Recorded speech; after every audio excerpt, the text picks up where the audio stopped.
अॼु असां शमन साईं जे भाणेज शहीद बाबर मीराली जे तॾे ते वेठा आहियूं, जंहिंखे 8 ॾींहं अॻु में ॾींहं ॾिठे जो बेदर्दी सां पठाणनि क़तल कयो ऐं दुनिया ॾिठो उन्हनि खे। 8 ॾींहं अॻु में बि असां लाइव आयासीं, उन्हनि जे तॾे ते वियासीं ऐं सिंध हुकूमत सां वाघ धड़नि सां पुलिस इंतज़ामिया सां मुखातिब थियासीं। पर जीअं मूं उते बि ॻाल्हि कई हुई त जीअं अशरफ गनी पंहिंजा टपड़ ॿधी ॿार बचा वठी भॼी वियो हुयो, लॻे थो त सिंध हुकूमत बि उन ॾींहुं बि इहो ई चयासीं, सिंध हुकूमत बि शायदि टपड़ ॿधी पंहिंजा निकिरी विया। असां सोचियो त इहा ॻाल्हि उन्हनि ते पहुची, मन हू वरी पंहिंजा टपड़ वापसि खणी अचे पहुचनि हिते, पर कोन आया। ऐं कुझु बि न, उन ॾींहुं SHO तॾे ते आयो आहे ऐं ख़ामोशी सां 2-3 ॿोल ॿुधाए मालिकनि खे वियो हलियो। हिकिड़ो अलमियो, हिकिड़ी इंतिहाई ॾुख जी ॻाल्हि त असां पंहिंजे धरती ते, पंहिंजे सिंध ते, जिते असांजा मुड़ुस कुसनि था, जिते असांजा घर आहिनि, असां उते बि तॾो नथा करे सघूं। ऐं हिन मीडिया जे थ्रू सॼी सिंध खे, सुतल हुकुमराननि खे, असां खां कूड़ बदूड़ हणी क़ुरान खणी वोट वठंदड़नि खे ॿुधाइण थो चाहियां त शमन पंहिंजे भाणेज जो तॾो उते न करे सघियो जिते क़तल थियो, जिते उन बाबर जो घर हुयो, ऐं उन खां किलोमीटर परे मजबूरन हिते रखियो आहे। ही नंढड़ो अलमियो कोन्हे, ही सिंधी क़ौम जी बेवसी जो छेव आहे।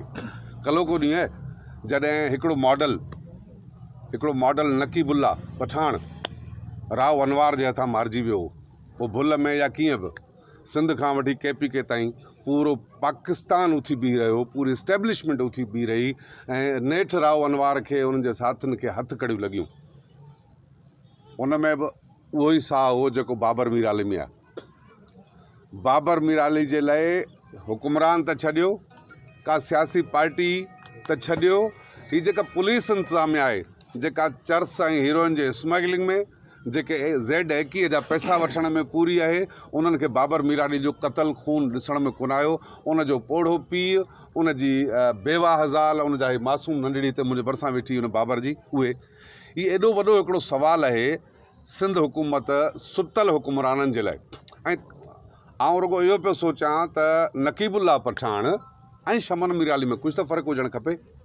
जॾहिं सिंध में मौसीक़ी जो ज़िक्र, गायकनि जो ज़िक्र, रागिन जो ज़िक्र थींदो, त उन ज़िक्र में जेकॾहिं शमन जो ज़िक्र न हूंदो त उस सिंध जे रागिन जो मुकमिल न थींदो, तारीख़ मुकमिल न थींदी। अॼु उहो शमन मीडिया जे आॾो केॾी बेवसी में बीठो आहे, जेको चवे थो त कल्चर जो मिनिस्टर फ़ोन करे थो ख़ाली ऐं चए थो त मां किथे मसरूफ़ आहियां मीटिंग में। सरदार शाह साहब, तव्हां क़ौम परस बि रहिया आहियो, कॾहिं तव्हां बि वॾा ढाड़ ठका हया हूंदा, असेंबली में बहितरीन तकरीर करे माण्हुनि खे चमन ठाहे सघो था, पर ज़मीनी हक़ीक़तूं कुझु ॿियूं आहिनि। तोड़े जो हिन हल्के में हितां जे माण्हुनि वोट ॾिनो आहे अलीम आदिल शेख खे, जेको ट्रिप त घणा ई ॾींदो आहे। दादू में जेकॾहिं कंहिं स्कूल में गॾह ॿधल आहे त हितां गाॾियुनि जो काफ़िलो काहे उते पहुचे थो, पर हिते जेकॾहिं मुड़ुसु कुसी थो वञे त सिर्फ़ु 2 हथ चवंदा दुआ जा घुरी, चई वियो आहे त हम कुछ करेंगे, SP से बात करेंगे। आउं त चवां थो तूं हिन हल्के जो MP आहीं, तूं अॼु हिते असां सां गॾु हुज। जेको शमन साईं आचर जे ॾींहुं, तारीख़ लाइ कहिड़ी थींदी, पर आचर ॾींहुं 2 बजे जेको एहतजाज रिकॉर्ड कयो आहे, आउं त चवंदुसि हितां जो MPA, हितां जो MNA उन एहतजाज में असां सां गॾु कलाक वेहे त असां सम्झूं त हा, हुननि जे अंदर में थोरो बि ज़मीर ऐं वोट वारी अमानत वठण जो कर्ज़ महसूसु करे असां सां हमराही करे थो। पर लॻे कुझु कोन थो। ऐं रुगो रियासत खां, सियासतदाननि खां, हुकुमराननि खां पुछण थो चाहियां त 8 ॾींहंनि में तव्हांजी पुलिस टके जो कमु कोन कयो आहे, पर क़ुर्बानी जा ढोर जॾहिं कंहिं धिके ते ॿधल हूंदा आहिनि त तव्हां जूं VIP गाॾियूं अचे उन्हनि ग़रीब ॻोठाणनि खे चवंदियूं आहिनि त मंडी में ले जाओ, छो त उते 3000 रुपया उन गाबे ते टैक्स आहे। पर ही मुड़ुस मरी विया हलिया, न इदाराज कुछनि था, न पुलिस कुछे थी, न रियासत कुछे थी। त हाणे हिकिड़ा माण्हुनि जा मुड़ुस मरी वेंदा आहिनि, उहे ख़ुदा जी रज़ा सम्झी ख़ामोश थी वेंदा आहिनि, पर ज़रूरी कोन्हे त हर सिंधी ख़ुदा जी रज़ा सम्झी सुम्ही रहे। इहो कुझु न करणु, कुझु तदारक न करण जो मक़सदु इहो आहे त तव्हां सिंधी क़ौम खे दावत पिया ॾियो त पंहिंजा हथियार खणो। असां सम्झूं था असां पंहिंजे सिंधी हिकिड़े सिंधी जो खून लख पठाणनि जे बराबरि था सम्झूं। हे पठाणनि जे बाबे जी हुनजे पीउ जी धरती कोन्हे। फैसल रज़ा आबदी खे जिन बि न ॿुधो आहे ॿुधी वठनि, जंहिं फैसल रज़ा आबदी छो त वॾो ज़िम्मेदार माण्हू आहे ऐं पीपल्स पार्टी जो साबिक़ा कारकुन उहिदेदार सेनेटर बि रहियो आहे, जंहिं चयो आहे त 4 करोड़ पठाण सिंध में, 4 करोड़ पठाण सिंध में, पोइ बि असांजा सियासी लीडर अञा ताईं निंड पिया आहिनि या वाइन जूं वॾियूं बोतलूं पियो सुम्हियो पिया आहिनि।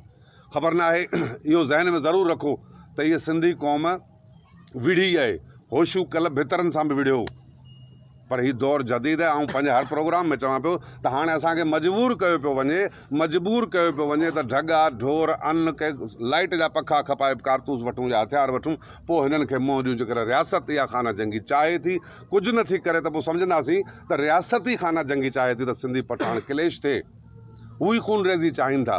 सो आऊं वरी बि हुकुमराननि खे चवंदुसि, DIG साहब त ख़बर न आहे कहिड़ी दुनिया में आहे, ऐं IG साहब त माशाल्लाह आहे असांजो महर साहब, हू त कंहिं हुनखे त कुझु अहसासु थिए ई कोन थो, पर SP साहब खे बि कुझु कोन्हे जो शमन जहिड़े किरदार जे तॾे ते हली कोन आया आहिनि। सो आऊं वरी हिकु भेरो सिंधी क़ौम खे चवंदुसि त हाणे असांखे पंहिंजी वेड़ पाण विढ़णी पवंदी। जेकॾहिं हुकूमत कुझु नथी करे त पोइ असांखे रस्ता ॿ आहिनि, या त उथी खड़ा थियूं मुड़ुस थियूं, या बेग़ैरत थी कंध हेठि करे वेही रहूं ऐं पंहिंजा मुड़ुस मरंदे ॾिसूं। सो आऊं वरी सॼी सिंध खे अपील कंदुसि, सॼी सिंधी क़ौम खे अपील कंदुसि त ही रागी इन लेवल जा रागी असांजा असासा आहिनि, असांजूं मिल्कियतूं आहिनि, असांजूं सुञाणपूं आहिनि, जंहिं पूरी दुनिया में बि वञी ॻायो आहे। उन्हनि जो बि घर जेकॾहिं महफ़ूज़ कोन्हे त पोइ असां तव्हां जहिड़नि ग़रीबनि जो घर सुभाणे महफ़ूज़ कोन रही सघंदो। पोइ त सुभाणे असांजा नंग बि महफ़ूज़ कोन रही सघंदा। जीअं कल्ह बदीन में थियो आहे त सिंधी सूमरो तालिब सूमरो उनजे घर ते पठाणनि कब्ज़ो कयो आहे बदीन में। ऐं मूं ॾिठो कल्ह खां वठी त उहो बदीन में उहो उस्ताद उस टीचर आहे जेको क़ौम जा ॾाढो ॿाहूं ॿधी हर कंहिंजे ॾाढो मुखाबिलो ख़ुदा खे मञियो, मुंहिंजी इज़त बचायो, मुंहिंजा बच्चा बचायो, मुंहिंजा नंग बचायो पठाणनि खां। सो आख़िर में वरी ऐं तमामु दोस्तनि जो शमन खे हिकिड़ो यकीन थो ॾियारां त मुंहिंजो सिंध अवामी सथ डिप्टी चीफ ऑर्गेनाइज़र असांजो रियाज़ साहब वेठो आहे ऐं असां सिंध में 20-22 डिस्ट्रिक्ट में कमु कयूं पिया। असां आख़िर ताईं बि शमन सां गॾु बीहंदासीं। शमन चवंदो त एहतजाज में गॾु हूंदासीं, जे चवंदो त झेड़े में बि गॾु हूंदासीं ऐं वॼाए झेड़ो कंदासीं, दुनिया ॾिसंदी। सो इन्हनि ॻाल्हियुनि खे पहुचण खां अॻु में वज़ीर आला खे बि चवंदुसि त ख़ुदा खे मञ, हे असांजा सिंधी आहिनि। ऐं जीअं शमन साईं चयो त तुंहिंजे पीउ चयो हो त कराची लॾे अचो, तव्हांजो तहफ़ुज़ कंदुसि।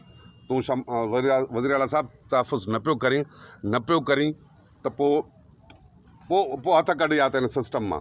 सो वरी बि आख़िर में सिंधी क़ौम खे अपील त अचो त हीअ आवाज़ु एतिरो बुलंद कयूं जो शमन जेको आहे ॾुखारो आहे, ॾुख लही वञे। वॾी महिरबानी। जी सिंध।